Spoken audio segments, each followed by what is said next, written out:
noite de novo.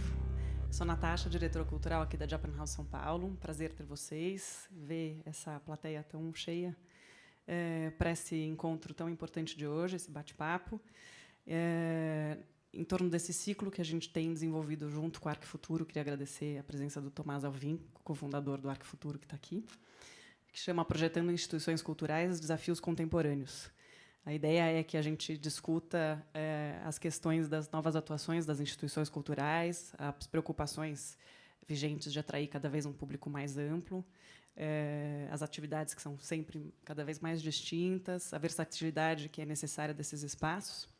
E, para isso, a gente conta com a presença de dois muito importantes e premiados arquitetos.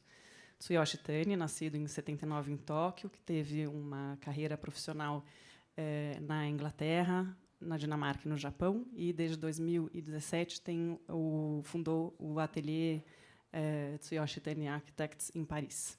E o Thiago Bernardes, que tem uma atuação de mais de 25 anos, profissional, todo mundo conhece, é nosso conterrâneo do Rio de Janeiro, nascido em 79, e fundador da Bernardes Arquitetura.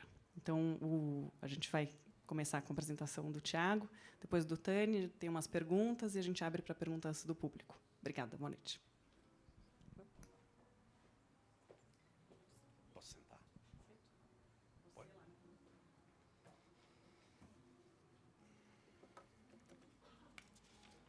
Eu coloco isso? Não, não precisa agora. Não, só na hora que ele for falar, que vai ser em japonês. Pode ser. Aqui a gente passa.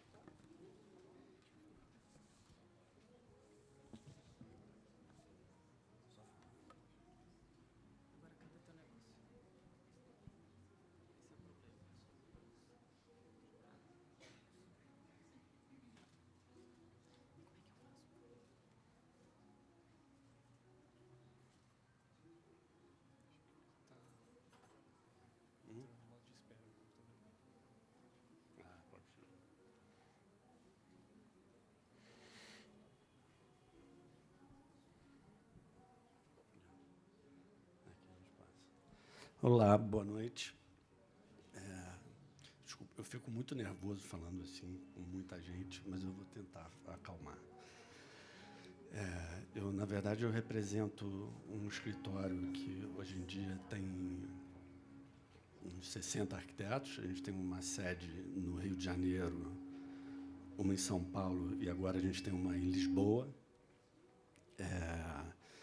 A gente, enfim, começou fazendo muita arquitetura residencial. Ficou taxado um pouco como um escritório que faz só arquitetura residencial. E a gente teve algumas oportunidades, de uns 10 anos para cá, para expandir um pouco, mudar de escala de trabalho. Então, uma primeira grande oportunidade nossa, eu com meu sócio antigo, Paulo Jacobsen, a gente foi chamado para criar esse museu, que é o MAR, Museu de Arte do Rio. O Museu de Arte do Rio foi uma história complexa, que eu acho que quando a gente faz arquitetura no Brasil, a gente entra numa história de calendário político e coisas assim. Então, a gente foi convidado para participar desse projeto. Era um projeto complexo, né, que ele deveria ser como um marco caracterizando o início da revitalização da zona portuária do Rio de Janeiro. Tinha a perimetral que, enfim, criando uma cicatriz urbana, afastando a cidade do mar. Então, o mar foi o início da revitalização dessa zona portuária, né? Com dois prédios completamente distintos, né, de características completamente diferentes. Um eclético, de 1916, mais ou menos, 1920, e o outro é um eclético tardio, assim, e o outro prédio onde funcionava um hospital da polícia e uma rodoviária antiga dos anos 40, então um modernista bem novo assim para a época. E o que chamaram a gente para fazer é transformar esses dois prédios em um museu, né? Enfim, foi um projeto complexo. Eu digo essa questão dessa agenda política, que a gente tinha um prazo para começar o projeto e terminar, né? O projeto tinha que terminar quando o governo da pessoa acabasse, né? Antes de acabar. Então, foi muito corrido, projeto e obra ao mesmo tempo. Então, o projeto foi muito vivo. A gente não se afastou, ficou projetando e chegou lá com uma ideia. O projeto foi feito assim, aos poucos, vivo. A gente ia lá, estudava, dava ideia para um grupo, voltava, desenvolvia mais, voltava. Foi um processo vivo nesse sentido, né? E como é que a gente juntava dois prédios completamente distintos? Esse foi o grande desafio, né? A gente tinha um problema de tombamento de um prédio e o outro tinha um problema de estrutura, complexo, não sei o quê. Então, a gente tinha o governador e prefeitura do Rio de Janeiro, eles estavam todos os dois unidos a favor desse início da revitalização da zona portuária do Rio, né? E a complexidade era juntar esses dois prédios, né? Um prédio, a gente estudou muito, né? Como é que a gente faz para requalificar, de certa forma, a região, né? Usar a arquitetura para requalificar a região e tentar melhorar a história da decadência urbana dessa região, que se tornou com essas cicatrizes urbanas, né? Então, a gente criou, na verdade, eram dois prédios completamente distintos, com alturas diferentes. O ensaio inicial, quando a gente descobriu o que aconteceria, que é uma coisa que tem muito no Brasil, pelo clima e tudo, que é esse térreo livre, né? Isso foi um momento, a criação, no primeiro estágio foi isso, a gente definiu que o prédio do Palacete, de 1916, ele tinha uma estrutura que suportava o museu, que tinha pé direito suficiente em todos os pavimentos para virar museu, para ser área expositiva. E o prédio da polícia, do Hospital da Polícia, tinha pé direitos pequenos e funcionava perfeitamente para ser a parte administrativa e a Escola do Olhar, que era um museu ligado à escola. Então, uma coisa bem interessante, que a ideia era fazer um museu e uma escola de professores de escola pública, né, nesse prédio da esquerda. O conceito era esse, né? Então, esse foi um dos primeiros gestos, voltar essa coisa modernista de liberar o térreo para o público, fazer o público subir, e a distribuição seria para uma praça suspensa, né? Uma praça suspensa, então a gente estava oferecendo ao público a vista que ninguém tem da praça, né? Quer dizer, então, de alguma forma, a gente levou a Praça Mauá para essa cota aí superior, né?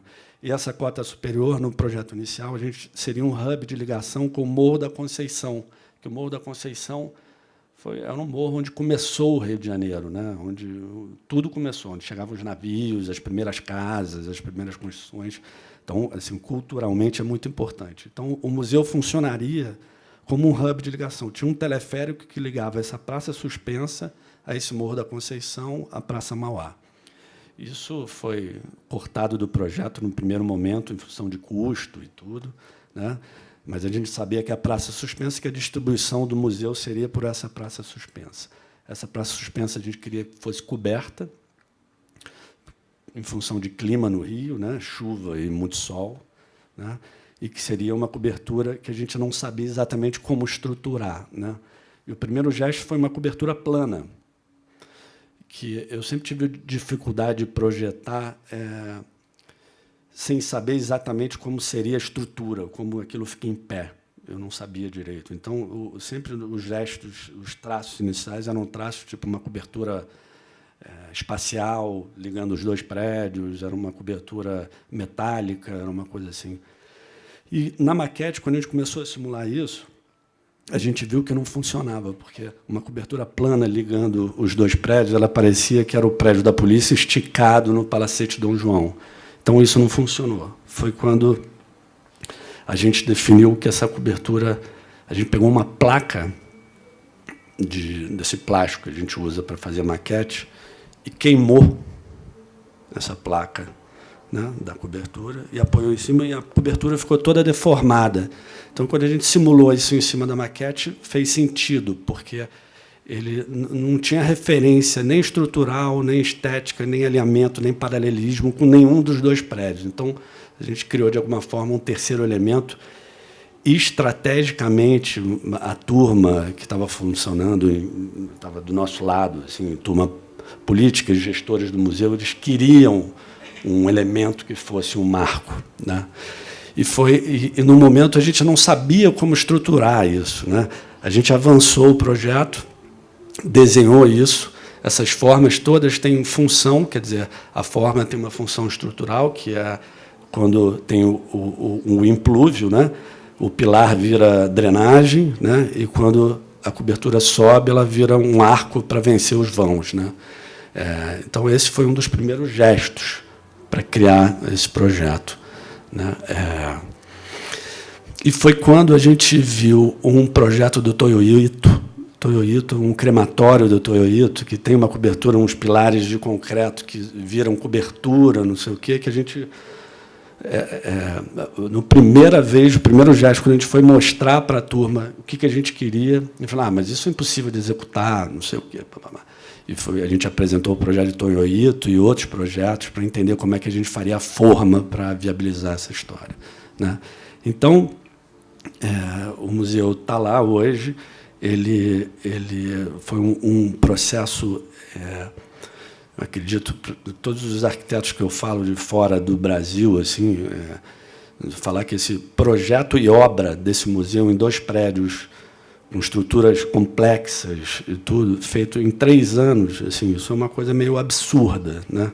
É uma coisa meio que totalmente contra tudo que a gente quer de planejar, de projetar antes, de tudo, né?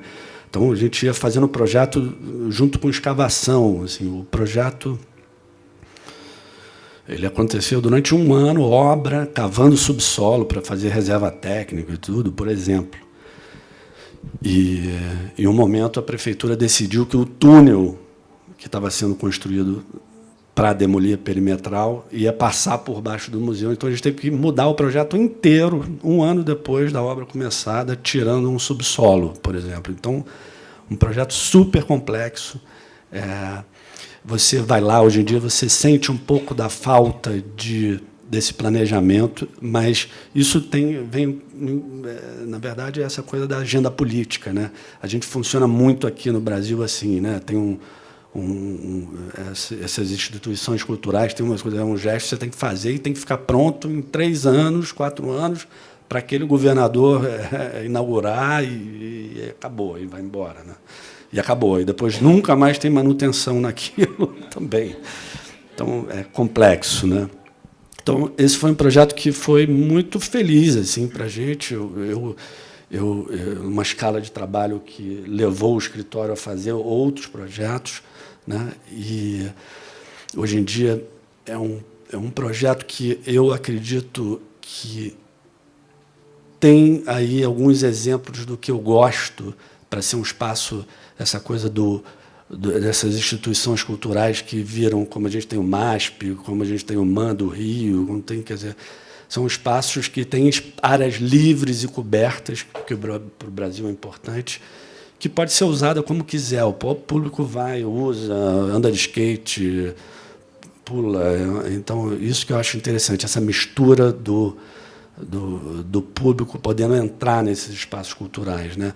E, de alguma forma, a gente fez isso, esse público, que qualquer um pode subir nessa praça suspensa e, dali, distribuir para o museu, né? Então, eu acho que ele representa isso para a gente. E tem outra situação que é bem característica do Brasil, que a gente, né, aí a gente vê nessas fotos a ocupação do térreo. E essa foto da esquerda, embaixo, que eu acho interessante, que é uma foto que eu achei linda, essa instalação, que nós, como arquitetos no Brasil, a gente não quer que tenha fechamento. Um pilotis, o que é o pilotis? É para deixar aberto, é para o público entrar, é para dormir lá embaixo, se quiser. Na verdade, é para tudo, né? É para deixar livre. Só que não deixaram a gente deixar o pilotis totalmente aberto, né? Então, a gente criou um muro de vidro, que controla a entrada desse espaço público. Um espaço virou um espaço semipúblico. Quer dizer, que à noite eles fecham e você consegue controlar isso. Mas um dos primeiros trabalhos que eu vi que fizeram nesse térreo, que eu achei lindo, que fizeram esse trabalho que é quase que uma brincadeira de criança, que é tudo que a gente precisa, né, para um espaço público, que é uma brincadeira de criança para você vencer o muro. Então, é um escorrega que você desce uma escada do outro lado, é um muro de escalada, então é um gesto.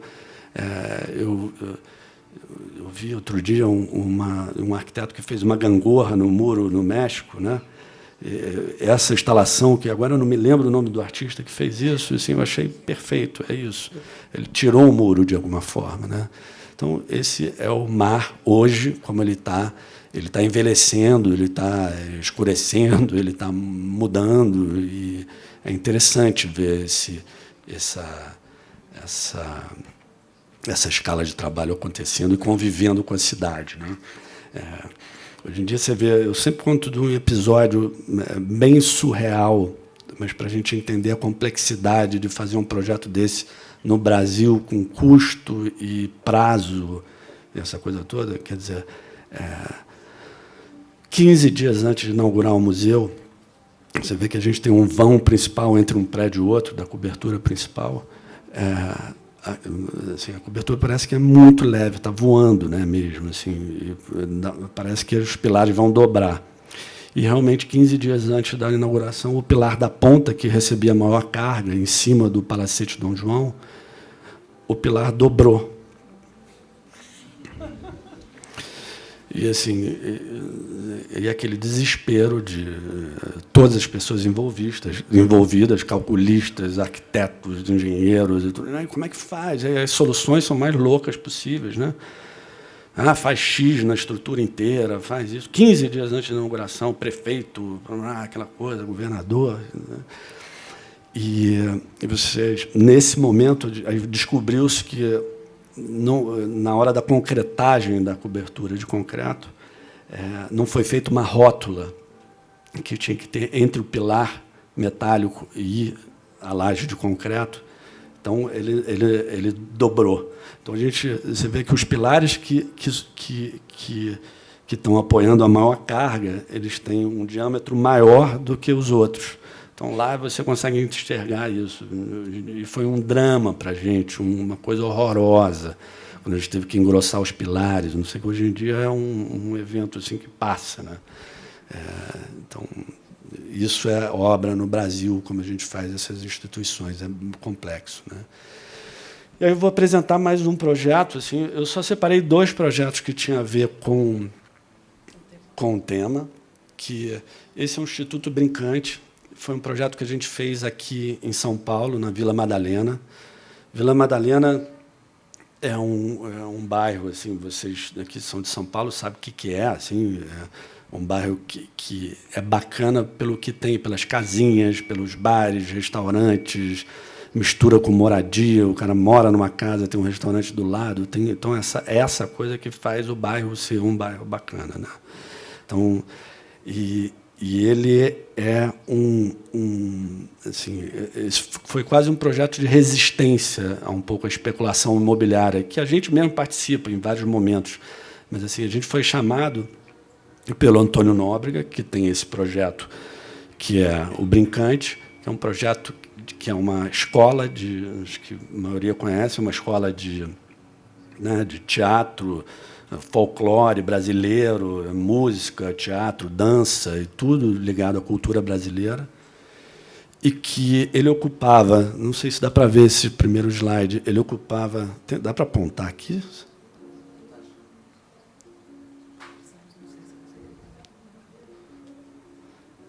Será que consegue apagar a luz para ver?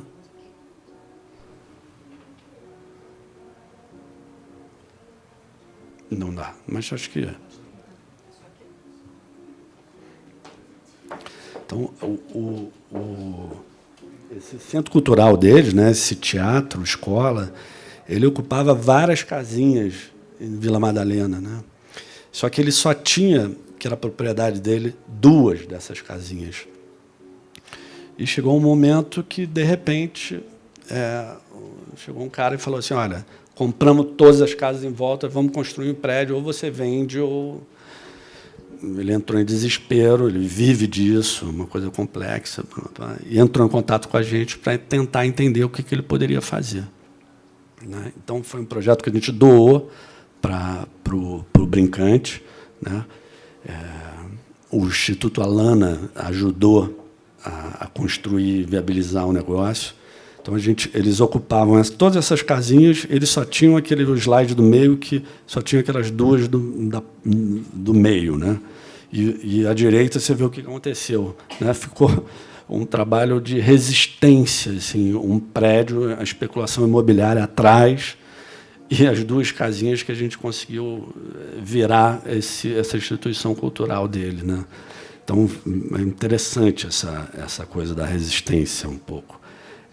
Isso é o que virou, é um corte mostrando rua, o Brincante, hoje o prédio, atrás, no terreno que existia, no terreno não, as casinhas que existiam.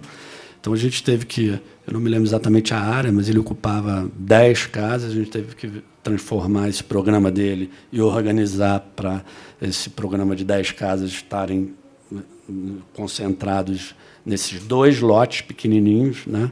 Então, ele funciona como um teatro, escola, ele tem um térreo livre também, ligado à rua, e um teatro com pé direito duplo, uma praça suspensa também, que é o foyer do teatro, né, com acesso por cima.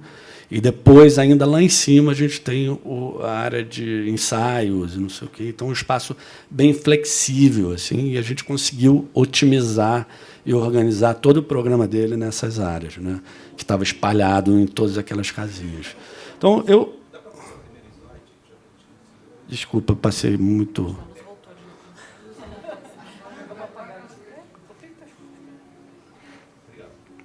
Dá para ver agora? Melhor? Não dá para deixar a luz totalmente apagada por causa do streaming.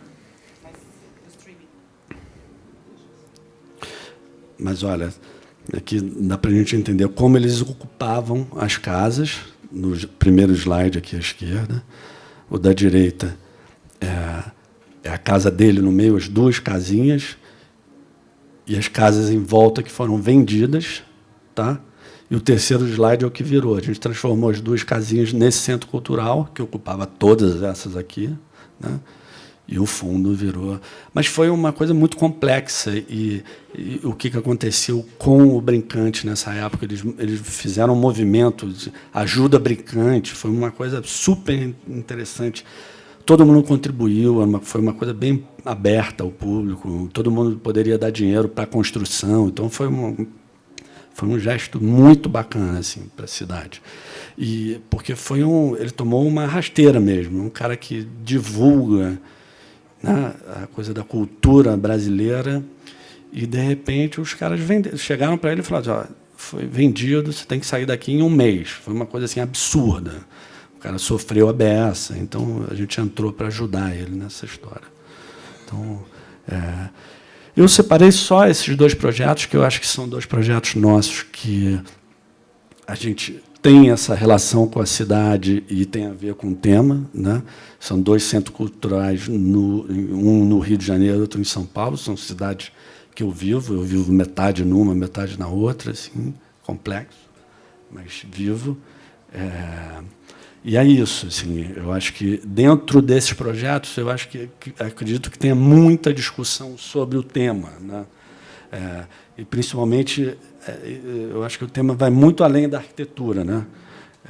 Essa que é a questão. Então, eu resolvi botar esses 2 projetos só para ser uma provocação para a gente conversar. É isso. Obrigado.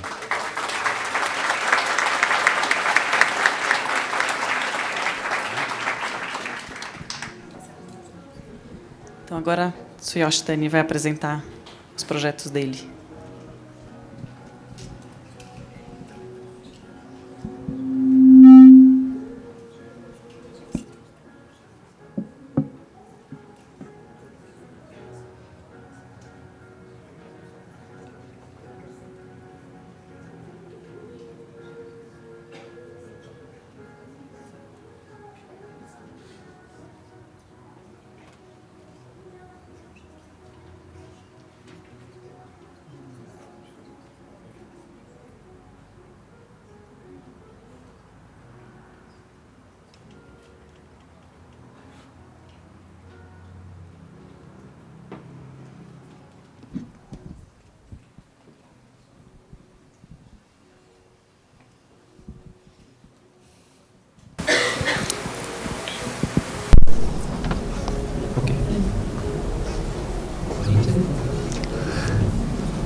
Bem, boa noite. Eu sou o arquiteto Tsuyoshi Tane.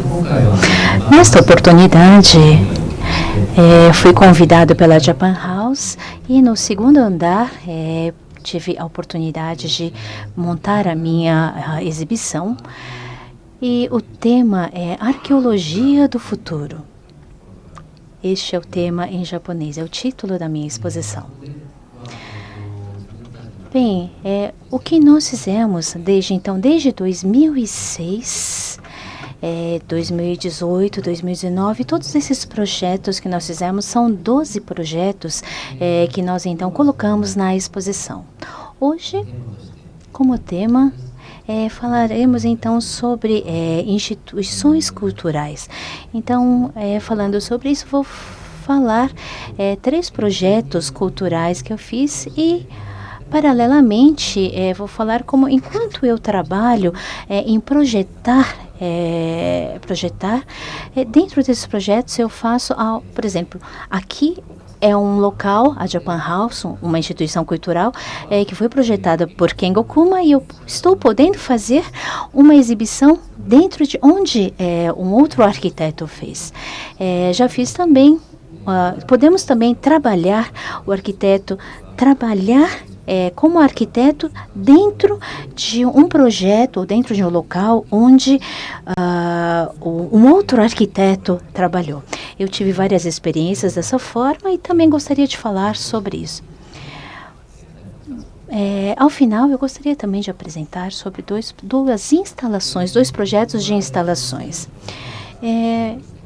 Em 2006 é que eu comecei a trabalhar em Paris, formei-me no Japão e depois fui para a Suécia, Dinamarca, tive experiência em Londres e agora nós somos um grupo, um staff de 30 e poucas pessoas. França, Itália, Austrália, Canadá, o nosso time é formado de pessoas de várias nacionalidades. O nosso tema, a arqueologia do futuro. Eu gostaria de primeiro falar um pouco sobre isso. Bom, aqui é uma imagem de Nova York. Aos meus 18 anos estive em Nova York. Realmente foi muito chocante para mim.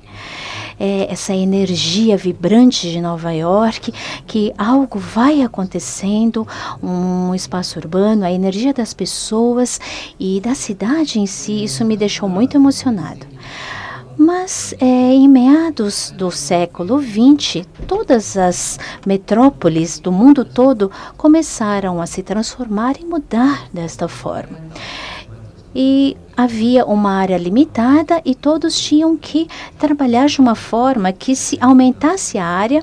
Então, utilizando-se tecnologia, começou-se então a verticalização dos centros urbanos e das metrópoles. Outro fenômeno do século XX, de meados para o final, em vários aos centros, né? Ou seja, as pessoas vieram de fora para os centros urbanos e a partir disso a periferia começou a horizontalizar e os centros a verticalizar. Bom, dessa forma, como vocês podem ver, parece até Tóquio, mas na verdade aqui é uma foto de São Paulo. Aqui esta foto parece... aqui é uma foto da periferia de Xangai. Olhando aqui, dá a impressão que nós já vimos isso, né? Isso é a periferia de Paris. A parte direita inferior começou um novo desenvolvimento nessa área. Até então, essa parte quadrada, nós tínhamos prédios muito contemporâneos, modernos, mas passou a ser aqui demolido para novas construções. E começando essas construções contemporâneas, na verdade, iriam substituir o que era antigo, mas não, começou o contrário. As mais contemporâneas começaram a ser demolidas para então se deixar a Paris antiga. Bom, o nosso trabalho, eu acredito que o nosso trabalho de arquiteto existe para nós então trabalharmos arqueologicamente para ter um futuro. Quando eu falo talvez eu acho que arquitetura ou futuro pode até se dizer que isso é um sinônimo de arqueologia.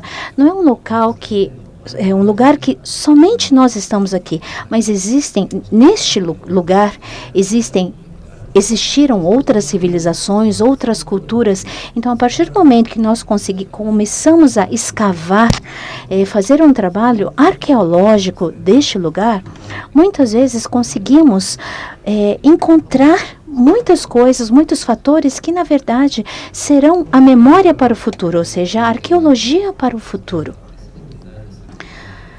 Bom, nós não começamos o nosso projeto já fazendo o degente. Nós fazemos uma pesquisa arqueológica e, dessa forma, como os senhores podem ver, fazemos então uma pesquisa da memória deste lugar. Bom, o primeiro projeto está um pouco escuro aqui, acho que não dá para enxergar, não? Mas é o Museu Nacional da Estônia. Foi no concurso aberto em 2006 e demorou 10 anos, que foi concluído em 2016, que esta foi a minha grande obra. Fica no Báltico, a Estônia fica um país no Báltico, um pequeno país no Báltico. E ao final de 2005, então, eles abriram uma competição, então, para os projetos deste museu. E eles fizeram, então, uma abertura para arquitetos internacionais. E, por outro lado, embora a Estônia seja considerada uma nação independente até o século XIII ou XIV, foi uma possessão de vários países, de uma Dinamarca, de uma Suécia, de uma Rússia, de uma Lituânia. Então, não é exatamente a história de uma nação, mas realmente uma combinação de várias culturas, de vários povos, que influenciaram, então, a história da Estônia. Por outro lado, até 1991, quando a Estônia conquistou sua independência, havia a chamada corrente báltica, todo esse movimento justamente dos povos dos três países bálticos que buscavam sua independência então em relação à União Soviética. No momento em que o concurso foi aberto, os arquitetos foram convidados a trabalhar com esta área circundada em linha laranja. E haveria, então, um museu que retratasse essa história. No primeiro momento, então, nos debruçamos para ver quais seriam as ideias arquitetônicas que nós trabalharíamos com esta área. Só que, em um certo momento, nós passamos percebemos uma linha branca, que vocês podem ver aqui, que parece que foi apagada com uma borracha, que se estende realmente em linha reta. Prolongando um pouquinho para a direita, nós vemos aqui uma pista de pouso e decolagem, que era, então, na verdade, resquícios de um antigo aeroporto militar construído pela União Soviética. E ficou, então, a ideia que nós realmente podemos deixar de lado, digamos, essa herança negativa, realmente, do período da ocupação soviética. E a ideia é realmente que nós teríamos esse museu. A nossa proposta foi de um museu que aparecesse como um prolongamento, uma extensão dessa história, que seria, então, este espaço público com uma grande entrada aqui, com 40 metros de altura.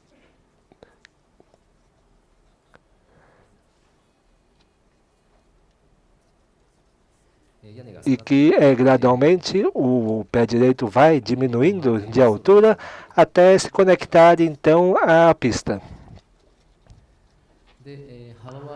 A largura é de 72 metros e comprimento de 350 metros, que se conectaria então à pista, que tem extensão de 1,5 km. Foi então uma proposta realmente de sonhos para um arquiteto. E, por outro lado, o interior desse espaço não consistiria apenas realmente de um único grande espaço, mas realmente como se fosse um prolongamento da área urbana, composto realmente de vários recintos que mostrassem vida, restaurante, áreas públicas, espaços, recintos para o staff, ou seja, realmente não um espaço lacrado, estanque, mas realmente que fosse continuar como se fosse uma extensão da cidade. E a construção levou, então, 10 anos. Numa primeira fase, 36 meses, foi construído esse espaço aqui com 34 mil metros quadrados. O canteiro teve vários espaços aqui e, no último momento, então, realmente adquiriu esta forma aqui, como se, então, realmente o museu estivesse nascendo, surgindo realmente da extremidade da pista. E aqui nós vemos, então, o museu com a luz da manhã, mostrando também aqui. A ideia foi realmente refletir a própria paisagem estaniana, o landscape, bem característico dessa região. Então, ele combina realmente com o verde, e no verde, realmente e ao inverno, realmente é uma região realmente branca, de neve, e com as luzes acesas, ela teria esse destaque aqui. O entrance tem realmente esse grande voo aqui, e toda essa área aqui do hall, ele é utilizado como uma área aberta ao público. No interior, nós temos esse enorme espaço gigantesco que, nesse momento, ele não tem recintos diferentes, mas realmente uma grande área para o multiuso.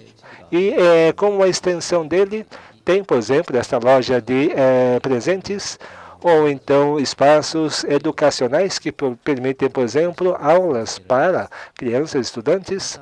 Também há uma área também que funciona como uma sala de recintos, de conferências, com janelas que permitem também ao público externo acompanhar o que se passa dentro do recinto. Outra área foi utilizada, mediante a colocação desses vidros, mostrar o lago externo, que resolvemos aproveitar para incorporar a paisagem interna. Parte do museu também é esse espaço aberto. Aos finais de semana, por exemplo, são eventos de dança ou então de canção folclórica, ou seja, um espaço realmente multiuso para o público. O restaurante, ele está exatamente no momento em que ele, no espaço em que cruza com este lago, e possibilitamos então mostrar a paisagem externa, aquela no primavera-verão e esta aqui no inverno. E trabalhamos com o Museu Nacional, utilizando a arquitetura moderna. No primeiro momento, nós procuramos inserir este tipo de padrões tradicionais estonianos no vidro, na fachada, utilizando a técnica de silk screen, para enfatizar realmente a origem estoniana. Na área de exposições do museu, nós temos aqui a história realmente partindo desde os primórdios até mesmo da era glacial e em uma escala temporal até chegar aos tempos modernos. Parte tem justamente, por exemplo, trajes tradicionais folclóricos, ou então artigos cotidianos, como, por exemplo, equipamento, maquinaria agrícola, e uma das salas que tem este espaço aqui para conservação do acervo, com uma área de 10 mil metros quadrados. O acervo não exposto pode ser visto por este piso de vidro, ou seja, o próprio acervo que não está sendo exposto também é considerado uma parte realmente visível do museu. Indo mais para trás, à medida em que o forro vai diminuindo, o pé direito vai ficando menor e, ao final, termina justamente na pista. Passando, então, deste museu para este espaço realmente vazio, sem nada. Mostrando, então, que as pessoas, ao utilizarem este museu, estarão percebendo este momento aqui, que quem sabe um dia essa própria pista venha a ser um espaço público no futuro. E no inverno, a paisagem passa a ser esta aqui, o museu, de certa forma, desaparecendo em meio à neve.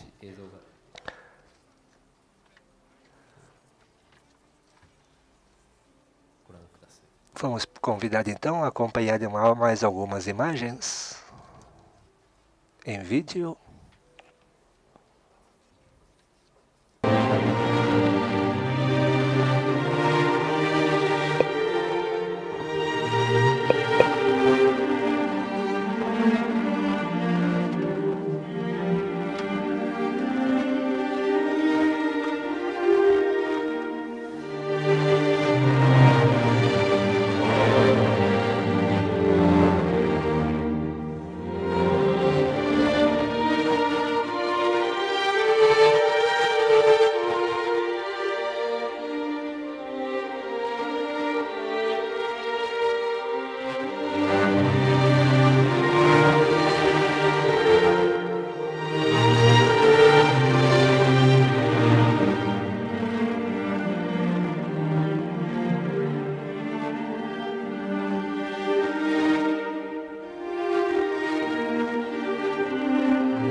Vamos então para o projeto seguinte.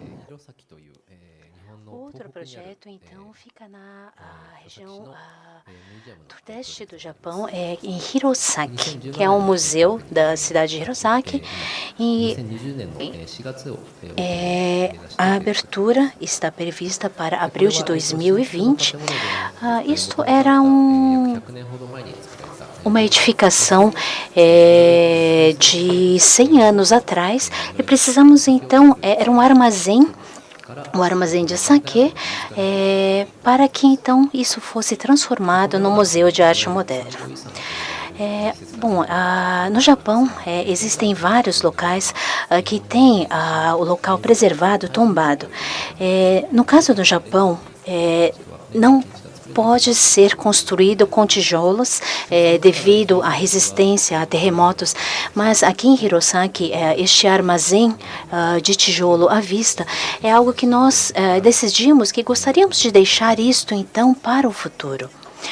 E entramos, então, na competição. Por um lado, um armazém, uma edificação que é um armazém, como ele vai se transformar no museu? É um desafio muito grande, ou seja, um armazém não se transforma no museu de uma hora para outra. Então, como trabalhar esta parte interna do local para que pudesse. Então, trabalhamos com o curador para que pudéssemos trabalhar que tipo de coleção queria ser colocado, de que forma se gostaria de se guardar o acervo. E muitos tinham que, como o curador, no caso, tem uma coleção que queria exibir aqui e, na verdade, ele não queria, ele queria abrir isso ao público. E, ou seja, que isso fosse comunicado às pessoas, ou seja, fosse um meio de comunicação com as outras pessoas. Não só exibir, mas também trazer instalações, eventos, uma exibição que pudesse comunicar.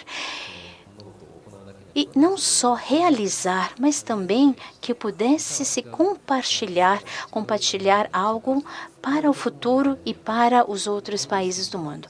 Então, eu acho que nós chegamos à conclusão que este era o novo formato de um museu do século XXI. No Japão, a legislação está cada vez mais restritiva e nós tínhamos 3 meses para poder clarificar todas essas condições e restrições legislativas que tínhamos que fazer durante os 3 meses, que era o período de inscrição para a inscrição. Tínhamos que fazer, então, um local que tivesse uma coloração, vamos dizer, branca, mas isso, para nós, não tinha um significado.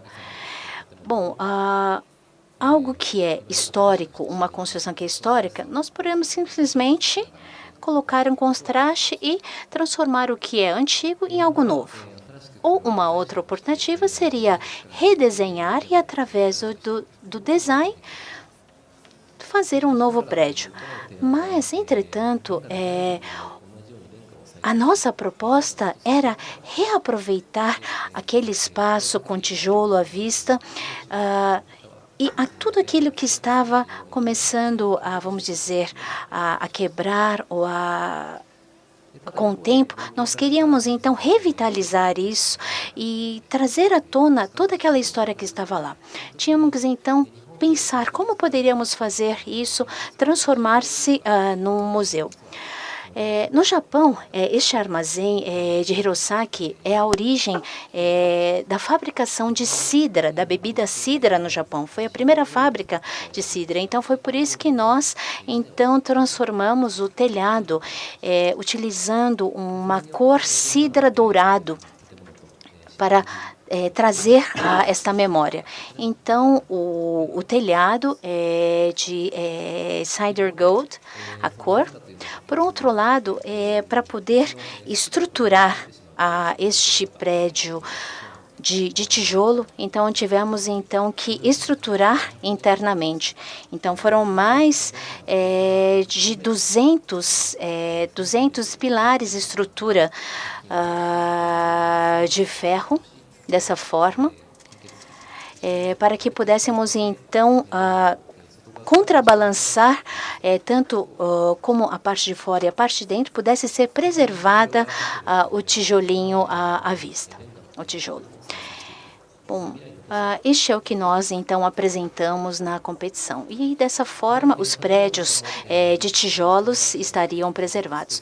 Não só como museu, mas também uma parte como uma galeria pública ou um espaço público, uma parte como biblioteca. A parte expositiva também, um recinto como esse, que pudesse se exibir arte moderna.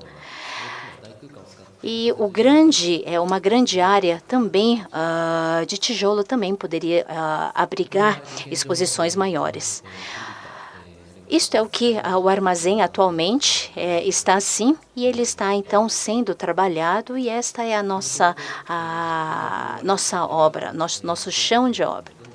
A parte que estava toda rebocada, nós tiramos todo o reboco para que ficasse todo com o tijolo à vista.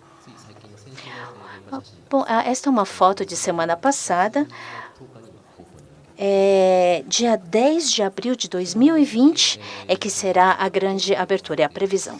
Outro projeto é em Kyoto, que é também outro projeto para uma área cultural. Kyoto é uma cidade bastante antiga e ela é feita assim nesse sistema de grades, vamos dizer. Num grid systems, ela fica um pouco ao sul. Aqui não é Kyoto, mas é uma área industrial com várias fábricas. E nesse local, o meu cliente tem uma fábrica e ele fechou a fábrica e gostaria então de fazer uma fábrica cultural. Food factory, uma fábrica de alimentos, um living factory, que eles chamam, que seria uma hotelaria, art factory, ou seja, ele queria colocar várias fábricas de ideias. O cliente, então, são todas essas ideias, como transformar a antiga Kyoto numa nova Kyoto. Tendo então fazendo uma fusão no local do Kyoto antigo, que ela assim era num formato cross-plan, e mudá-la então dessa forma. Aqui vocês podem ver no teto, ele tem uma parte verde que era fazer a parte, vamos dizer, uma floresta no teto. Aqui vocês podem ver que ela está como uma pirâmide, ou seja, é uma cruz em cima da outra. Por outro lado, em Kyoto, por dia, de 10 a 8 toneladas, as casas antigas estão sendo demolidas e isso é jogado, ou seja, toda a madeira de demolição nós estamos então juntando para que possamos então reutilizá-la no museu, para utilizá-la como fachada do museu. E assim, teríamos então uma edificação como se fosse uma pirâmide feita com as madeiras de demolição, trazendo um pouco da antiga Kyoto, mas para uma Kyoto do futuro. Uma parte, então, na parte de cima temos uma galeria. Será que nós estamos bem de horário?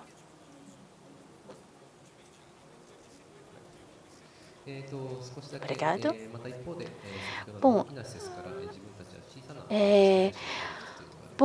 tem uma questão que é de uma grande escala, um trabalho de grande escala para um trabalho de menor escala. Fizemos um projeto da empresa Citizen de relógios, Time and Light. Fizemos então uma instalação da Citizen em Milão. Esta é uma construção fascista, conhecida em Milão, a Triennale de Design. É um museu A instalação foi feita, então, neste local em Milão. Aqui temos um vídeo, por favor. Convido-os a checar o vídeo.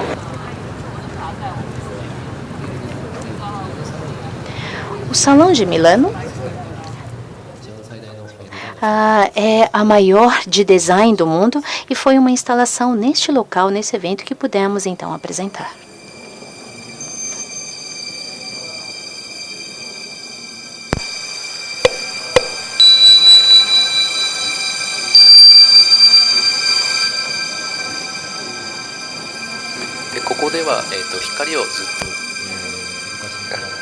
Todas as luzes estão em movimento, utilizando uma programação, criando então o espaço feito de luz. E expomos então dentro dele o primeiro relógio fabricado, produzido pela Citizen, o desenho daquele primeiro relógio, entre outros objetos que eram destaque da exposição. Então nós temos, como destaque aqui, 80 mil movimentos ou mecanismos que são a parte central dos relógios, que são peças dos relógios que estavam sendo suspensos por cerca de 4 mil cabos e sendo colocados em suspenso. E partes, nós temos também as peças dos relógios desmontados também sendo expostos, ou seja, criamos uma exposição onde mostrávamos em destaque o universo micro dos relógios. Por exemplo, aqui nós temos as coroas dos relógios, entre outras peças também.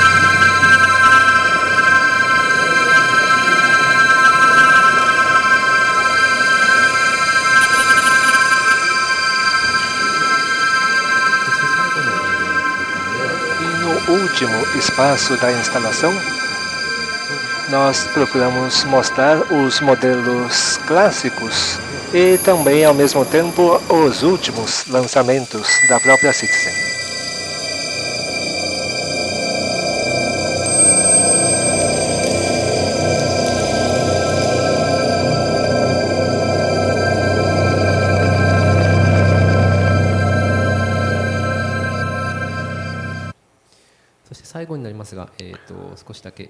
E encerrando na minha parte, eu gostaria de mostrar rapidamente para vocês que geralmente eu trabalho realmente como arquiteto, mas o meu primeiro trabalho realmente foi com montagem de palcos para apresentações. E gostaria de mostrar então uma obra que foi feita dentro desse escopo, que é o Play to Play, de dança contemporânea. Teatros geralmente têm este formato aqui, com um palco e a plateia em frente. E a ideia minha foi ter realmente algumas fileiras de plateia na parte de trás do palco. E teríamos então uma parede entre elas para termos em paralelo este espaço assim. Essa parede é composta por 9 triângulos que chamamos de half mirrors, ou espelhos translúcidos, que refletem, mas também são transparentes. Bom, está um pouquinho escuro aqui, perdão por isso, mas teríamos aqui um breve vídeo.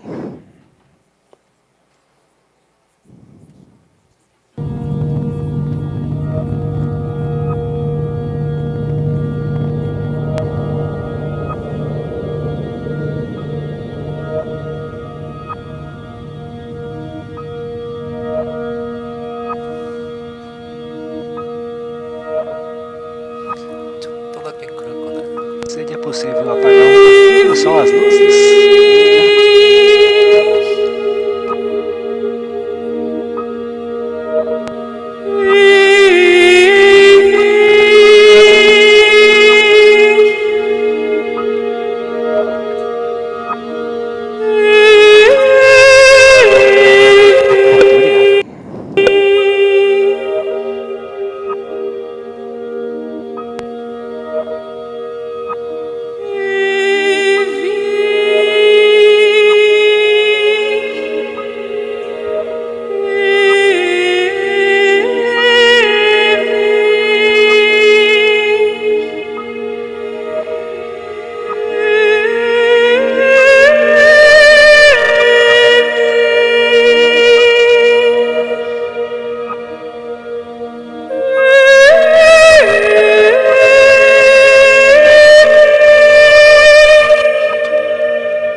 mas os dançarinos então movimentam estas colunas, mudando então o próprio espaço, e gradualmente então os espectadores que estão na plateia da frente vão também passando a visualizar os espectadores que estão na plateia de trás.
Da minha parte seria só. Muito obrigado então, pela atenção.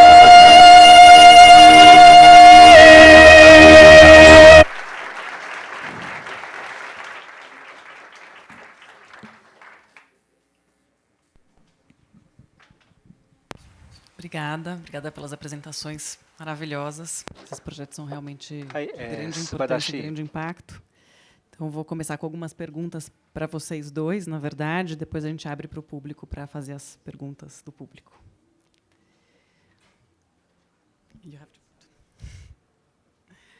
Os nossos tradutores sempre dão bronca em mim que eu falo muito rápido, então eu vou tentar falar um pouco mais devagar do que o normal. Minha dúvida é como se deu a interação com os profissionais envolvidos, os profissionais do museu, envolvidos na hora de desenvolver o projeto. Quer dizer, como fica o papel do arquiteto com talvez uma consciência maior das necessidades e expectativas em torno das instituições culturais nos dias de hoje.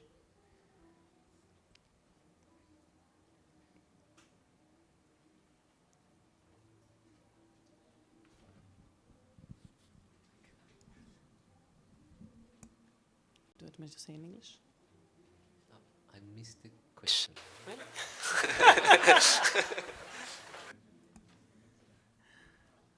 Vou fazer de novo. Posso? Como se deu a interação com os profissionais dos museus envolvidos na hora de desenvolver o projeto e como fica o papel do arquiteto na hora de criar esses projetos, justamente talvez com uma consciência maior das necessidades e das expectativas em torno das instituições culturais hoje.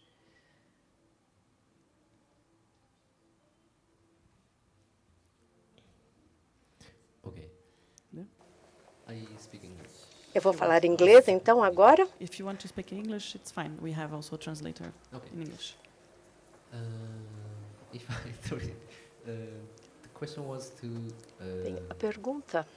To be the architect. Do you want to remove? Maybe you want to remove the translator.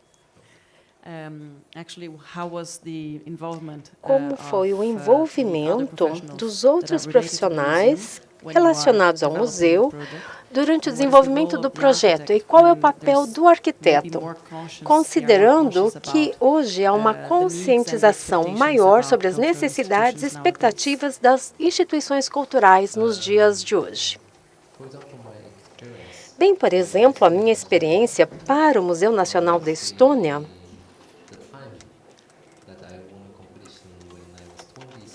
Eu ganhei aquela competição quando eu tinha 26 anos. Eu tinha praticamente saído da faculdade. E a profissão do arquiteto era realizarmos sonhos, para que a gente pudesse concretizar uma ideia. Mas a verdade é que nós somos negociadores, porque muitas pessoas nos fazem tantas perguntas, há tantos requisitos, tanta demanda, que nós temos que fazer com que as coisas funcionem.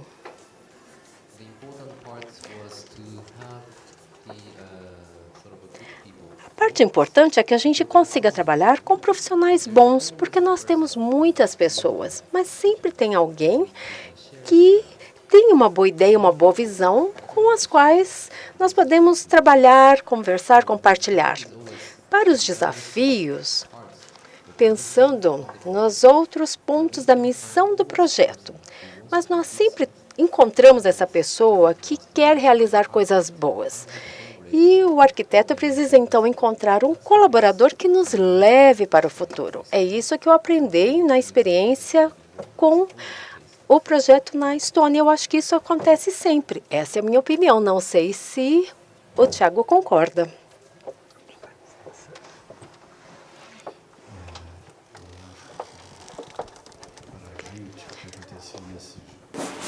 Nesses dois projetos, quer dizer, eu acho que a relação entre todos os profissionais tem que ser muito harmônica, assim, né? Tem que ter harmonia, a energia tem que fluir, né? Eu acho que isso é uma coisa muito importante. Qualquer escala de trabalho, né? É uma coisa quase que energética mesmo, né? E o papel do arquiteto ele está para resolver um problema, assim, um fluxo, a sensação, para o espaço que foi pré-definido ali, para um prédio antigo, uma coisa nova, né? E a gente é como se fosse um energizador de toda essa história, né? Tem a intenção, tem o que querem, tem o que pode, tem a natureza, então nosso papel é um pouco esse, né? Eu imagino isso, e fazer a energia circular e o projeto acontecer da melhor maneira possível, né? Esses projetos que a gente fez são projetos que eu acho que tem uma característica muito brasileira do processo, né, Pedro? Assim, de uma coisa complexa, não tem tanto planejamento assim. Então, o envolvimento com todos os profissionais que vão fazer aquilo acontecer é uma coisa diária, né? Então, uma energia assim, muito intensa. Eu acho que é isso. Minha segunda pergunta é como fica o envolvimento dos arquitetos, que tiveram um papel tão importante e muito norteador do uso desses espaços e dessas instituições depois que ele está pronto. Se tem uma participação na vida da instituição, se tem discussões em torno de adaptações, se há uma avaliação de uso.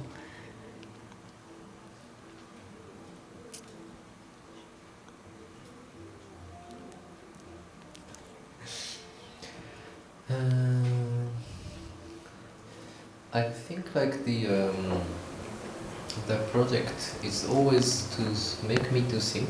Na minha opinião, um projeto sempre me faz pensar. Para que eu consiga entender o programa, e nós temos que mostrar qual é a função daquela construção, daquele edifício. Por exemplo, é um museu, é uma biblioteca, ou um teatro, algumas vezes é apenas uma residência. Mas há também pontos importantes, que é compartilharmos, então, qual é o sentido daquilo. Está ligado à função. Onde é este museu? Que tipo de público vai estar presente? E para que a gente possa ter, então, uma ideia do sentido daquele local. Isso, sim, está ligado ao papel do arquiteto. É uma das nossas funções. E também pensarmos em quais são os resultados esperados. Por exemplo, no Museu da Estônia, nós tínhamos que nós tínhamos que conectar as duas partes da construção. Nós tínhamos aquela ponte sobre o lago.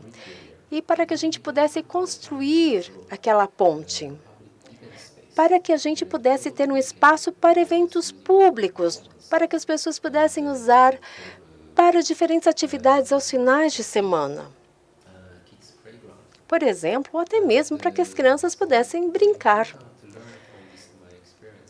A lição mais importante desta experiência, mesmo até com a cenografia, por exemplo, é um espaço para dança e é um lugar que vai mudando, não é, a cada apresentação.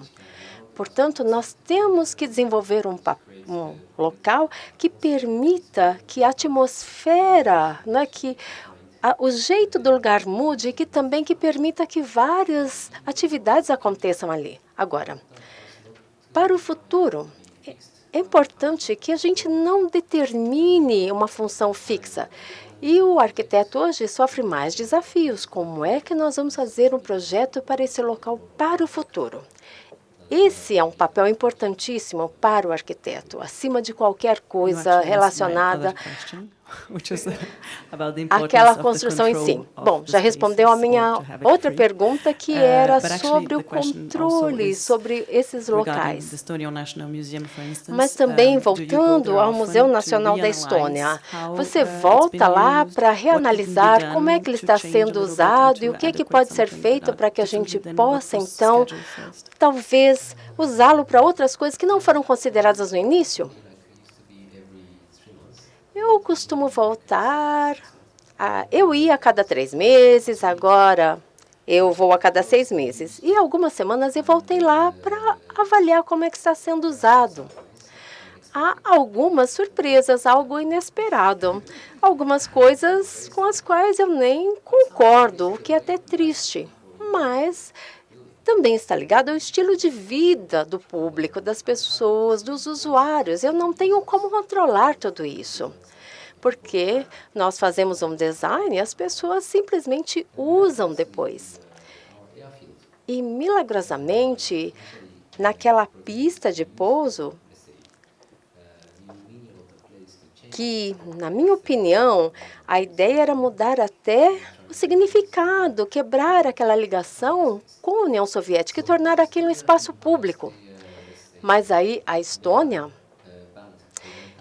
ela convidou a Metallica, uma banda. Eles foram lá para fazer o maior concerto. E nós tínhamos muitas pessoas ocupando esta área, isso numa noite. Vejam que é uma mudança totalmente radical, né, do uso daquele espaço. Eu fui chamado uma vez no mar porque eles queriam pintar a cobertura de azul. Foi isso. Assim, eu vou lá, eu vejo a falta de manutenção, coisas que deram errado, eu sei exatamente o porquê, né? E a gente vai aprendendo, assim, mas eu acho que eu só fui chamado lá uma vez para autorizar a pintar a cobertura de azul. Você não autorizou, graças a Deus. Não autorizei. Eu falei, pode pintar, claro. Mas, quer dizer, não há por parte das instituições essa movimentação de envolver os arquitetos, e também não é uma prática dos arquitetos de voltar com uma análise, talvez uma revisão ou uma nova proposta para os espaços que foram julgados depois, enfim, como sendo talvez... Eu não sei, eu pensando nesse assunto, eu sempre entro numa questão política, e que aí complica para eu responder qualquer coisa, porque a gente entra num ponto que não é... Nossa intenção é fazer aquilo funcionar e cada vez melhorar, mas não é uma agenda política que deixa a gente fazer isso, né? A gente teve um prazo de 3 anos para aquilo acontecer, de projeto e obra, e depois seja o que Deus quiser, um pouco assim. Isso é um problema Brasil, né? Que é uma pena. A gente já provocou vários acertos do que foi feito lá, mas que não tem dinheiro, não consegue fazer. Então, fica estagnado. Entendi. But also, suddenly, if you want to change something, mas, infelizmente, se nós quisermos corrigir alguma coisa depois, o arquiteto precisa ter orçamento. but when I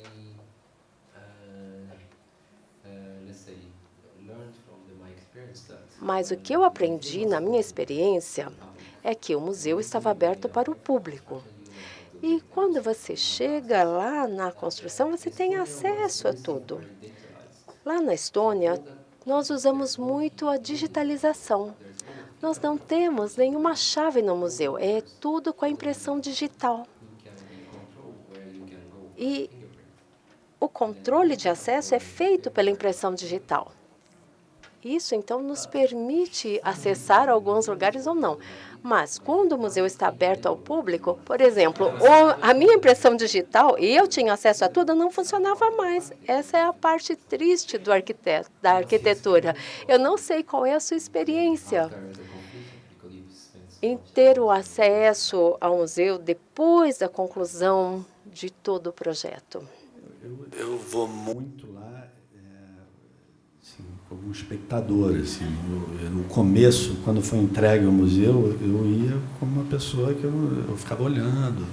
Eu sou muito crítico no meu trabalho, então eu me afastava, colava numa pessoa do meu lado. Nossa, que coisa estranha que fizeram aí, para ouvir críticas, né?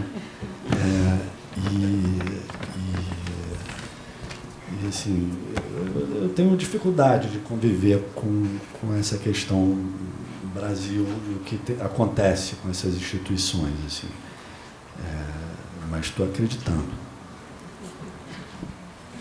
Bom, minha última pergunta, para poder abrir depois para o público, é como vocês levam em consideração e incorporam, valorizam a memória do lugar onde vocês estão justamente construindo, e eu estou pensando sobretudo no caso do mar, para o Tiago, e no caso de Hirosaki, para o Tani.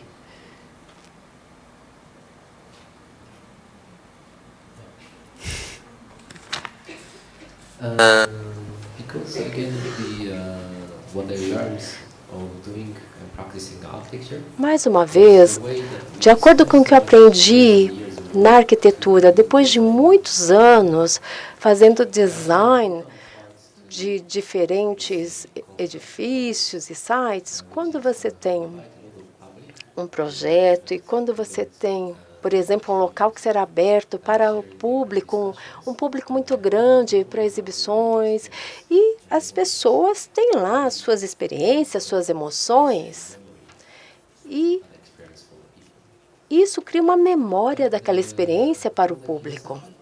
Com relação a Hirosaki, nós tivemos uma bela discussão com o curador, porque o nosso conceito não é renovar aquele prédio antigo, não. Nós queríamos manter aquele espírito, aquela presença, não é? Por meio da presença do tijolo. Mas o curador disse, por que vocês não continuam trabalhando aqui?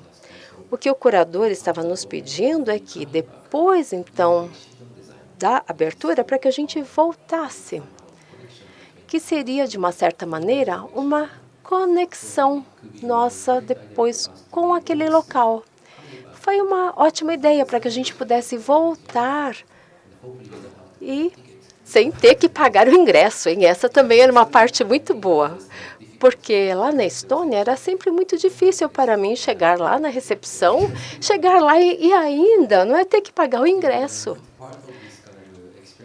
E também uma parte positiva dessa experiência é que depois da conclusão, o arquiteto pode continuar a evoluir naquela ideia, pensar como é que o seu design, não exatamente como ele vai ser usado, mas podemos continuar participando, né? Acho que é uma maneira de nós superarmos esse desafio. Eu acho que, no caso do mar, tinha uma memória de dois prédios que tinham usos distintos, né?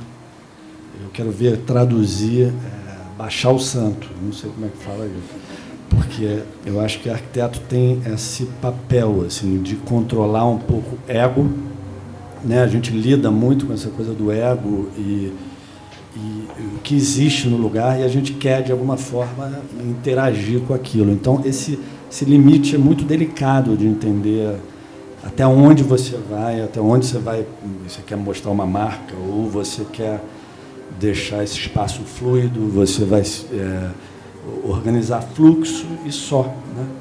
Então, assim, eu digo baixar o santo porque eu acho que quando definiu-se como seria o fluxo do Museu Mar, ali já tinha muito tudo, né? E aí foi depois como organizar esse gesto, né? Mas é isso, assim. Eu não sei se eu respondi, eu já esqueci completamente a pergunta. A gente vai abrir para o público, se alguém quiser pegar o meu microfone para usar. Tem aí?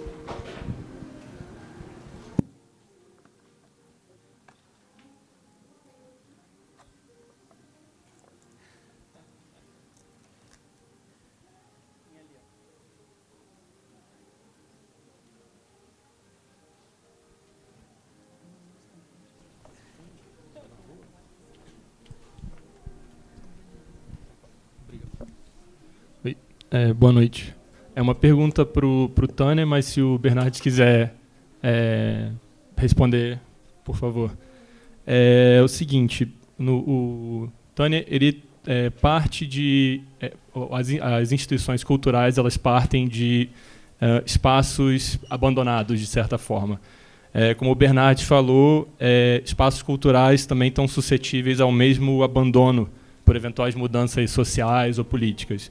Eu queria entender se, no seu processo de arqueologia do futuro, você leva em consideração o fato que as suas intervenções também podem ser objeto para novas arqueologias do futuro. E se você, de alguma forma, deixa, nas suas intervenções, você deixa pistas, você marca o terreno para novos arqueólogos do futuro trabalharem em cima disso. Ou se é mais interessante eles fazerem as suas próprias descobertas em cima de um ambiente que, da mesma forma que veio abandonado para você e sem informação, viria para esse novo arqueólogo.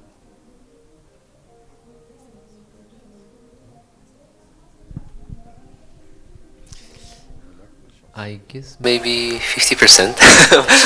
No, I think it's very interesting, but also very question. A sua pergunta é muito interessante, mas ela é bastante complexa. Eu vou tentar respondê-la.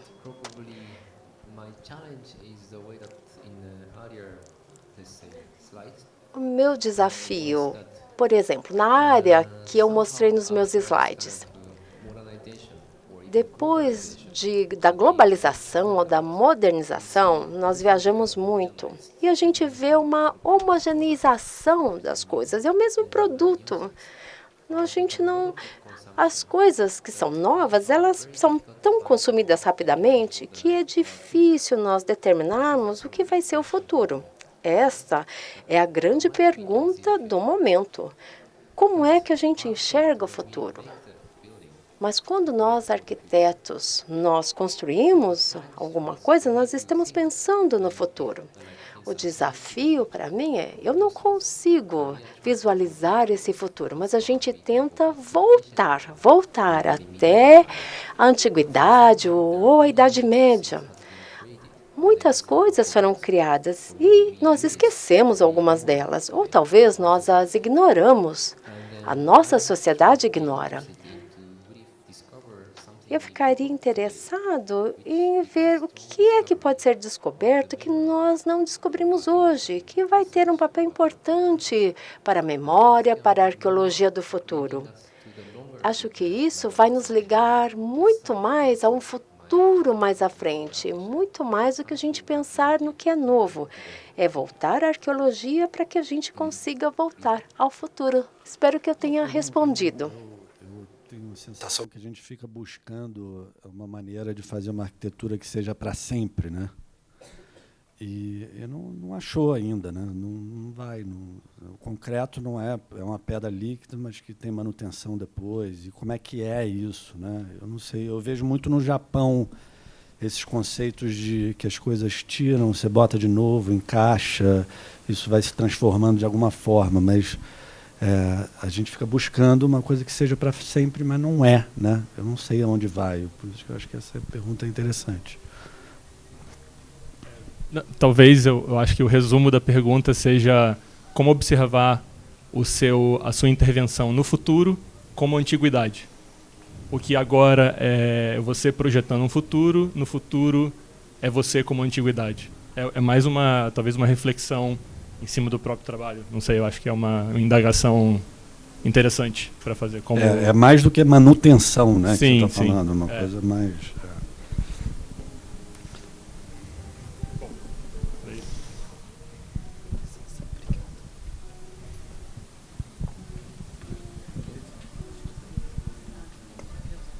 Boa noite. Oi. Não ficou claro para mim o envolvimento de vocês no projeto dos museus, se vocês também fizeram parte de expografia ou se vocês só fizeram a arquitetura do museu e trabalharam com algum outro arquiteto que fez o projeto expográfico. E aí, enfim, a partir dessa dúvida que ficou para mim, eu queria saber, nas diferentes experiências de vocês, se o fato de vocês fazerem também a expografia levaria a um novo tipo de projeto e se só fazer a casca do museu levaria para um caminho completamente diferente, né? Como que é partir do pequeno, da escala do menor, do projeto expográfico, ou do prédio como um grande recipiente para depois receber uma arquitetura expográfica muito diferente, por exemplo, da linguagem de vocês?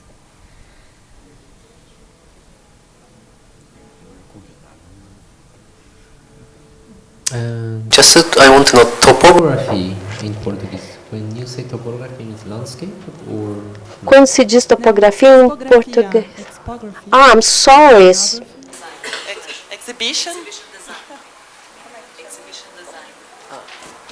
The design for the exhibitions. Exhibition design. Ah, okay.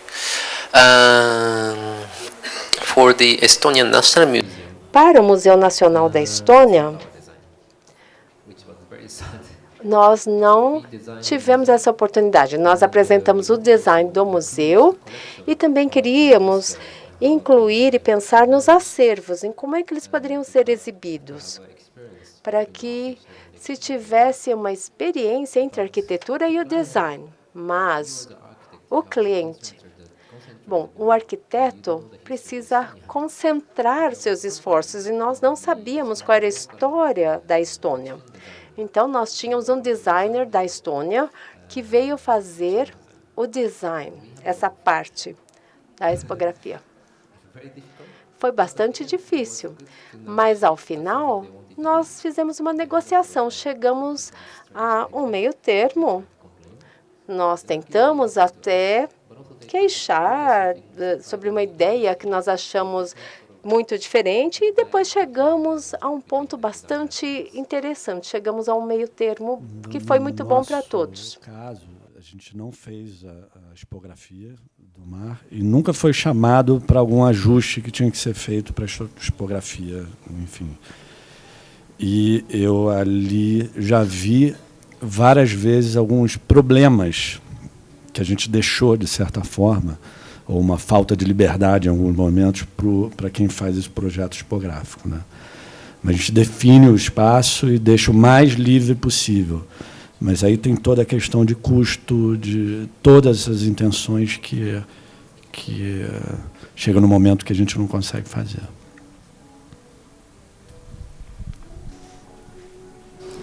Bem, meu nome é Rogério. É mais para o Bernardo mesmo. Com relação ao tecido social. Ou seja, eu estou percebendo uma certa angústia, assim, muitas vezes você faz uns projetos magníficos, mas muitas vezes você tem tocado no lado político, no lado do briefing que já mais ou menos forma um contexto determinado, né? E depois toda essa parte de acompanhar a obra e essa parte de manutenção e como esse espaço que você desenvolveu vai ser utilizado ao longo do tempo. Mas, normalmente, no Brasil, não sei no caso dos outros projetos internacionais, a gente tem um problema de segurança, tá certo? A gente tem um problema dessa parte de tecido social, que muitas vezes nem tem tecido social, muitas vezes ele está totalmente fragmentado, que é o contexto que está em torno da sua obra. Então, muitas vezes você pode fazer uma obra magnífica, tá certo? Você deixa, mas depois ela vira, sei lá, um mictório. Pode ser um caso, né? Então, no caso de São Paulo, a gente tem esses espaços aí, que muitas vezes acho que a pressão para o arquiteto é uma pressão muito grande para tentar requalificar um espaço a partir de uma obra. fazendo um parênteses, então, vou tentar terminar, mas é que eu vi em Paris, vamos supor, quando você tem aquele centro da biblioteca François Mitterrand, eles não focaram só na biblioteca e nas 3 torres, eles focaram em 20 quarteirões em torno da biblioteca, colocando prédios de consultoria, bares, cafés. Era um projeto muito amplo, ou seja, não era fazer um Palácio dos Correios, faz de conta, alguma coisa assim, né? Então, como é que você vê essa parte de tecido social e, muitas vezes, essa pressão, né, de você ter uma obra arquitetônica para ela pegar e, através dela, tudo mudar. E, ao mesmo tempo, muitas vezes, pode ser o contrário. Você contrata, não vou falar nomes, mas um arquiteto muito famoso, que faz uma obra que, se bobear, teve o efeito oposto, mas como ele é famoso, ninguém tem coragem de tirar a obra dele também. Então, resumindo, tecido social no entorno das obras arquitetônicas. Desculpa, eu esqueci seu nome. Rogério. Rogério. Eu acho que você percebeu essa angústia. Realmente, eu estou nesse momento, assim. Eu começo a ver assim que a gente com arquitetura, por mais que você pose ali um trabalho, o mar, que você tem todos os cursos de uma arquitetura moderna, de pilotis, de a praça suspensa, de dar à população o direito de uma vista que ele não poderia ter, blá, blá, blá, blá, blá. Isso é um gesto muito pequeno. Assim, eu começo a ver que, com a arquitetura, você não consegue resolver isso. Então, essa é a minha angústia. Que aí você entra numa coisa política que me angustia, porque eu não consigo me envolver. Mas eu acho que é isso. Assim, então, a estética passou... eu estou vivendo um momento que é isso, que a estética passou a não ter... Está num segundo plano, só que eu morro de medo de entrar nessa coisa política. E eu vejo que não tem solução no Brasil se você, de alguma maneira, não virar político, né? Virar político, Deus me livre, mas assim, esquece. Ter uma atitude mais... É isso. Então, você, com a arquitetura, você tem gestos que você consegue resolver de certa forma. E, por mais que você pense pequeno, o mar, que está num pontinho ali, que não é nada, mas aquilo se espalhou. Assim, eu conheço as comunidades em volta, pessoas que moram ali, de o que virou aquilo depois do mar, né? Não foi só o mar, né? Foi a tirada do perimetral, coisa assim. Então, ali teve um pensamento um pouquinho maior, mas... tudo muito rápido, tudo imediato, né? É uma coisa sempre imediatista, sem um planejamento para o futuro. Isso que angustia, é isso, né? Então, você sabe que é isso, você vai ser chamado para fazer um projeto, você sabe que você vai se envolver com as pessoas boas, que vão fazer com que você faça um bom projeto, né? Mas não é só isso, né? Então, estamos juntos na angústia. Also, after being experienced as an architect. Bem, depois de toda a minha experiência, eu acho que ao trabalho do arquiteto e a política. Depois de um tempo, as pessoas esquecem, ou digamos que elas mudem a sua mentalidade.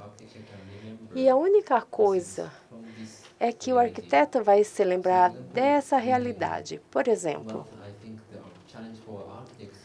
o desafio para os arquitetos é que o político muitas vezes quer mudar e as empreendedoras querem empreender. E nós temos que pensar em respeitar aquilo que já foi feito, que já foi construído. Aquilo foi feito por muitas pessoas. Vamos pensar na nossa antiguidade, todos aqueles que vieram antes de nós e que muita coisa é ignorada. Para mim, o papel do arquiteto hoje é como a gente pode repensar com mais profundidade em tudo isso e pensar também como mudar, não é, essa política fazendo com que não se foque tanto no... Duas perguntas, a primeira é para o Tani, a segunda para os dois. Eu fiquei muito curioso, acho que todos nós, se eu puder explicar um pouquinho melhor o projeto de Kyoto, aquela ideia de um cliente seu, né, que tinha uma fábrica e resolveu fazer um museu de várias coisas acontecendo simultaneamente. Você podia explicar um pouco melhor o que vai rolar ali dentro, né? E a pergunta para os dois, me parece que, nesse exato momento, existem cerca de 260 museus no mundo em construção ou em planejamento. Como é que vocês explicariam, né, esse fenômeno, né, no mundo, teoricamente, hoje em crise, né, econômico, existencial e assim por diante? Como é que vocês explicariam essa demanda, né, por museus? Eu acho que a cultura salva tudo, assim, ela tem esse poder, né? Então, eu acho que o museu está aí para isso, né? O museu é um espaço para gerar paz, para criar sensações, que é para a pessoa ter prazer, ter história, se alimentar de certa forma. Então, eu acho que é isso que está acontecendo. A gente está participando disso, né? Falta museu, né? Falta espaço público. Eu acho que o museu está em todo lugar. A sensação que eu tenho é que na rua deveria ser o museu, né? Enfim, é por aí.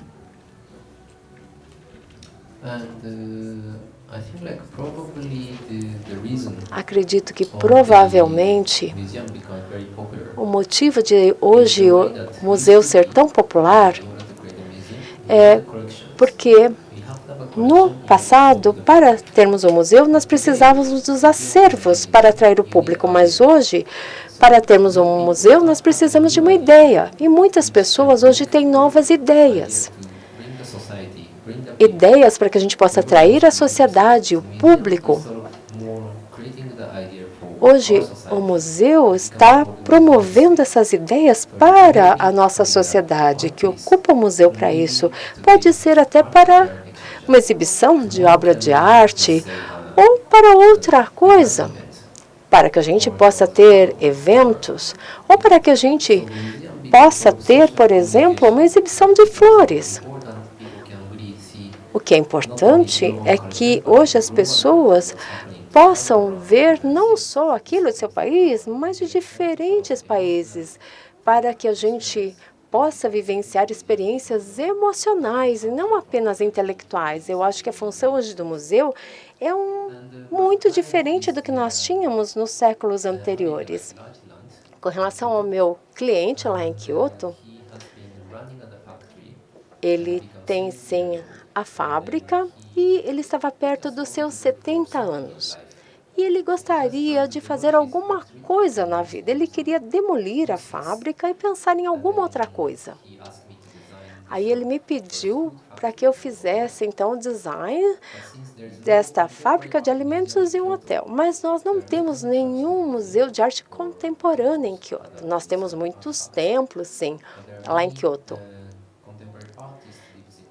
Mas nós temos muitos artistas contemporâneos vivendo em Kyoto. E por isso nós achamos que seria uma ótima ideia termos um lugar para abrigar esses artistas. Foi uma ideia adicional nossa que apresentamos ao cliente. Termos, então, uma exibição de artes contemporâneas e não apenas as tradicionais, para que nós pudéssemos ter um espaço, uma galeria para isso. Essa foi a nossa discussão com o cliente. Sobre a pergunta dos museus, eu acho que, além das questões que foram colocadas pelo Thiago e pelo Tani, eu acho que os museus, nos dias de hoje, assumiram um papel de encontro local, de interação humana, na verdade, porque cada um, enfim, nas cidades, nas grandes metrópoles, cada vez menos a gente tem esse tipo de interação, e acho que os museus estão assumindo cada vez mais esse papel.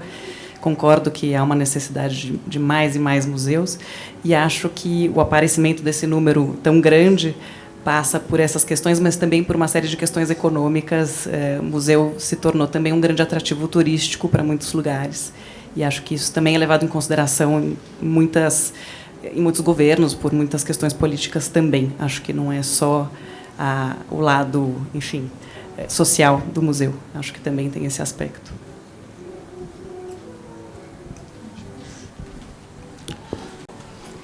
uma pergunta para ambos os palestrantes. Eu gostaria que, em 5 palavras, resumisse seu pensamento, sua filosofia, dirigido principalmente para os arquitetos jovens e quem está interessado em arquitetura. Obrigado.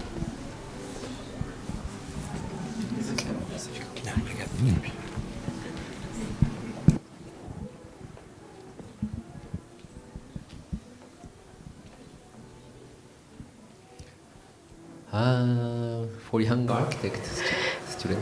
Para alunos de arquitetura, jovens arquitetos, meu conselho é: trabalhem duro. Trabalhem duro. Seja ambicioso para o futuro. 5 palavras, tá bom assim? Mais 3?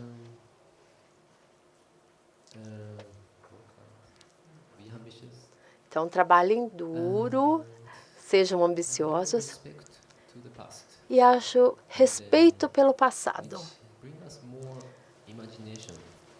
Porque isso vai ativar a nossa imaginação, muito mais do que a gente ficar na internet. Porque a internet é algo passível, mas nós temos que pensar sobre o futuro. E se estiverem buscando algo na internet, não vamos encontrar nenhuma boa ideia. Portanto, para mim, o desafio para as jovens gerações e da maneira como eu penso sobre o futuro é descobrir o mundo e lembrar que toda a longa história da humanidade tem muito mais informações com as quais nós podemos aprender. Vai muito além. Aprendermos sobre a cultura na antiguidade vai muito além do que a gente encontra hoje na internet. Eu acho que esse é o meu conselho para essa nova geração. Nós hoje temos acesso a muitas coisas. Nós podemos, por exemplo, viajar para diferentes países. Essa foi a primeira vez que eu vim para São Paulo e a minha experiência foi muito boa. E essa geração pode viajar, pode vivenciar muitas coisas. Tudo isso é possível. Aproveitem. Eu acho que eu vou falar e a gente escolhe aí no meio da frase 5. Mas eu acho que o Tani, ele mostrou no projeto do museu na Estônia um gesto que eu acho que tem que ser seguido de alguma forma por todo jovem arquiteto. Quer dizer, ele foi provocador no sentido de que o terreno não era aquele, né? Ele fez uma proposta nova e que o santo baixou. Não sei como traduz isso, e que aquilo fluiu e quase que estava escrito como tinha que ser lá, né? Você olha o projeto dele, você enxerga, nossa, não podia ser diferente, né? Eu acho que é isso, ser provocador, você saber que está tudo aí para ser transformado. Eu acho que assim, tudo, né? De certa forma, a gente pode mudar tudo. Assim, eu tenho a sensação que isso tudo vai mudar, a maneira que a gente pega as coisas, a forma do celular, como a gente enxerga. Eu acho que,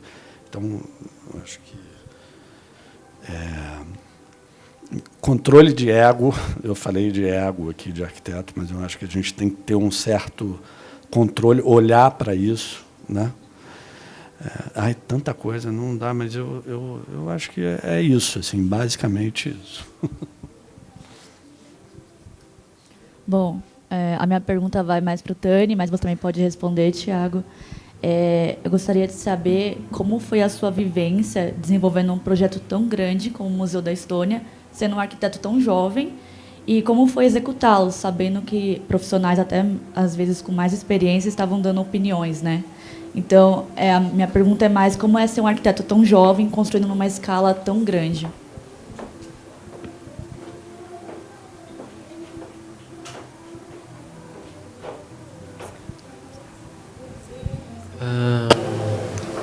I think it was, let's say, being a young architect to design such a large construction. Sendo um arquiteto tão jovem, encarregado de uma obra tão grande, foi uma experiência única. Acho que houve muito erro, muitos desafios, mas ao final Foi uma ótima experiência. Nós aprendemos que não há limites, que nós conseguimos. A gente nem sabia como parar as coisas, a gente nem sabia como brigar com o pessoal, com os construtores, ou negociar com os políticos. Então, nós sempre discutimos, chegamos ao meio termo. Hoje, eu não falei sobre o processo. Mas, vejam, foram 7 anos da minha vida com as pessoas lá da Estônia. Hoje somos uma grande família, mas foi uma vivência em primeira mão. Foi uma experiência maravilhosa como arquiteto. E mesmo que não fosse um arquiteto ainda no início da carreira. Eu acho que é importante saber que não há limites. Quando nós colocamos um limite, a gente faz com que a gente breque a nossa imaginação. Eu acho que nós temos que lembrar que qualquer coisa é possível. Acho que eu vou encerrar. Queria agradecer muito o Tsuyoshi Tani e o Thiago Bernardes pelo bate-papo hoje. Agradeceria também nosso vizinho pela trilha sonora incrível do começo ao fim da palestra, mas vou mandar flores amanhã para ele. Super obrigada pela presença de todos vocês. Aproveito para convidar a exposição dedicada ao trabalho do Tsuyoshi Tani, está aqui no 2º andar, chama Arqueologia do Futuro. Abriu essa semana, está realmente imperdível. Venham visitar e nos sigam nas mídias sociais todas para acompanhar a programação da Japan House, que tem muita coisa acontecendo, então a gente espera vocês. Muito obrigada. Boa noite.